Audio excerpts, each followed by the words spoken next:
In my previous video, I told you about how our aviation industry is going to become carbon emission free, and also how plasma jet engines are not a good idea to be used in planes as well. On the other hand, the best batteries we have got are still heavy and you just cannot put them in planes.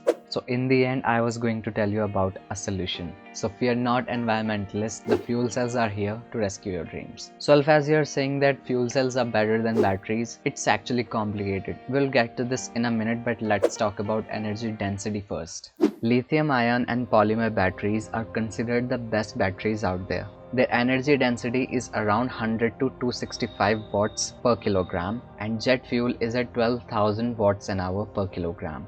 As compared to hydrogen, hydrogen has an energy density capacity of more than 33 kilowatts per kilogram, which is 160 times higher than that of Tesla's lithium-ion batteries and nearly 3 times higher than even jet fuel. So let's move on to fuel cells now. Hydrogen fuel cells have existed for more than a couple of centuries. It was a Welsh physicist, William Grove, who in 1842 invented the first simple hydrogen fuel cell. Doesn't this fact amazes you that a fuel cell was invented more than a couple of centuries ago and there is still a lot more to discover? Although hydrogen have huge energy density, it's really difficult to make, and the problem lies in the production of hydrogen. Being the most abundant element in our universe, having highly reactive properties makes hydrogen unstable. This is why you cannot find it solely in our universe. Hydrogen is always present with an element to make itself stable. This is why making hydrogen is a pain in the ass. It seems green, but the efficiency gets reduced to up to 70% after the production of hydrogen. Currently, there are 4 main sources for chemical production of hydrogen, and these sources accounts for the world's hydrogen production respectively. Zero Avia is a startup who is working to make commercial flights carbon emission free, and they have a plan to make hydrogen green with solar energy and create infrastructures at the airport. This is the test conducted by Zero Avia. This is a test of the Zero Avia 600 kilowatt system.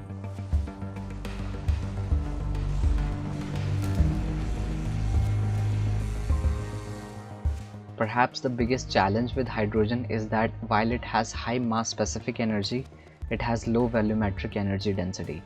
In simple words, the hydrogen tanks need a lot of space on the aircraft. This challenge could have less consequence because the aircraft can be designed for extra volume from the start, but with a retrofitted aircraft, the hydrogen tanks have to go somewhere, and the general solution has been to put them in the body of the plane, where passengers usually sit.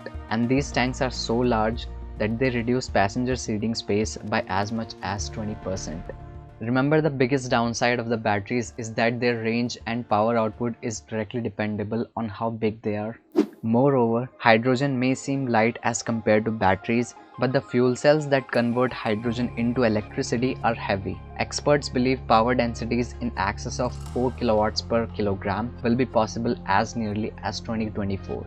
But as of in October 2021, the state-of-the-art balance of power plant is below 1 kilowatts per kilogram. This means the fuel cell alone could take up nearly a quarter of the useful load of an aircraft. Further, liquid hydrogen needs to be stored at 10 degrees Kelvin or negative 263 degrees Celsius. Even the best tanks generally can't keep hydrogen in liquid form for more than a day or so. This means any airport that intends to use liquid hydrogen might need to have a hydrogen liquefier at the airport, which is expensive and complicated. Hydrogen is currently 25% more expensive than jet fuel, and aluminium is 1% cheaper. Both of these are slightly cheaper than biofuel. So you are probably thinking, where does aluminium stand? Let me explain. Aluminium is the most abundant metal and the third most abundant material overall on Earth. It's also high in specific energy, not as high as hydrogen, but having several advantages over hydrogen fuel cells, like having high volumetric energy, easy to be installed in an airplane, and simpler airport infrastructure design. It also has huge downside.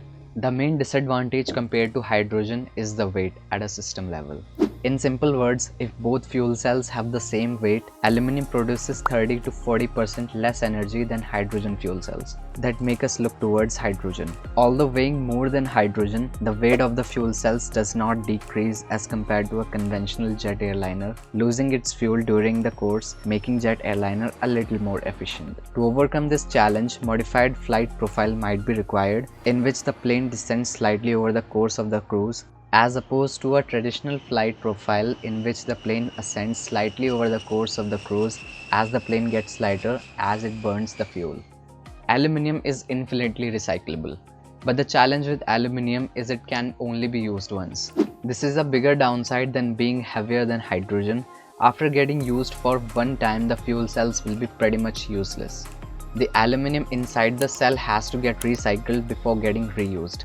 Beside having many complicated challenges, there is still hope for aluminium. And with these recent technology advancements, aluminium is doing significantly better. Startups like ZeroAvia and Ride are revolutionizing the use of hydrogen and aluminium. And they claim that all of these obstacles can be tackled in the span of the upcoming 5 years, which can be improved and scaled up further in the upcoming decades.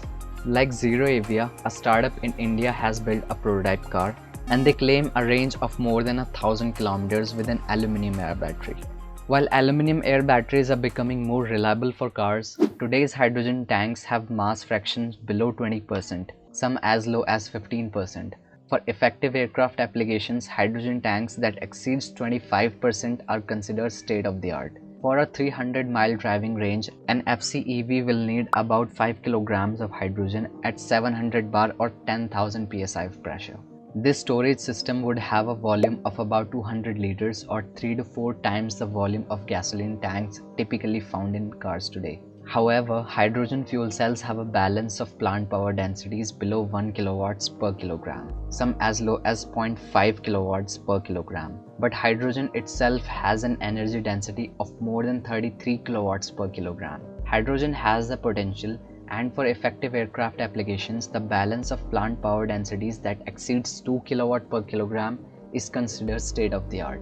According to the US Department of Energy, fuel cells technology has the potential of achieving 60% of efficiency, which is 19.3 kilowatts per kilogram, which is insane. As compared to jet fuel, this is way higher. And additionally, this is what I found in a research paper. An EV with an advanced lithium-ion battery could in principle achieve 250 to 300 miles range, but these batteries would take up 400 to 600 liters of space. The Tesla Model 3 has a total of 425 liters of boot space in total, but the fuel cell plus hydrogen storage tanks would take up less than half the space. If the DOE hydrogen storage goals are achieved, then the hydrogen tanks would occupy only 100 liters volume for 300 miles range. In the 1990s, aluminum fuel cell had a specific energy of 700 watts per kilogram.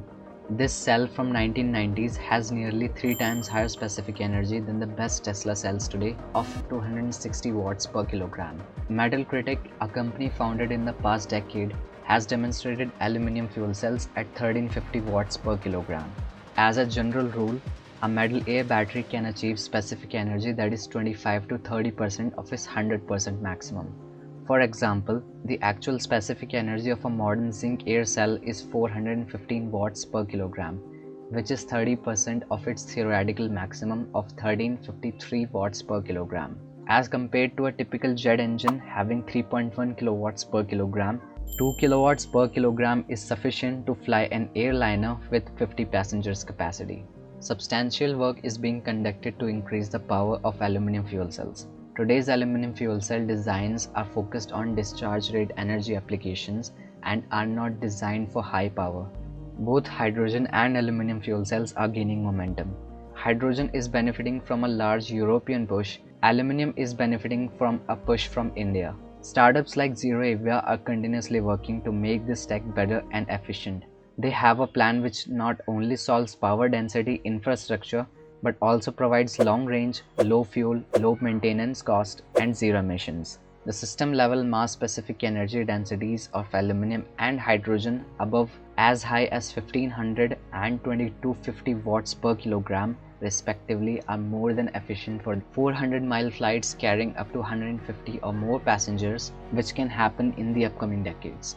In conclusion, which I found in the paper published by Wright, hydrogen fuel cells can be used for a longer range and smaller payloads. However, they have harder operations and higher cost.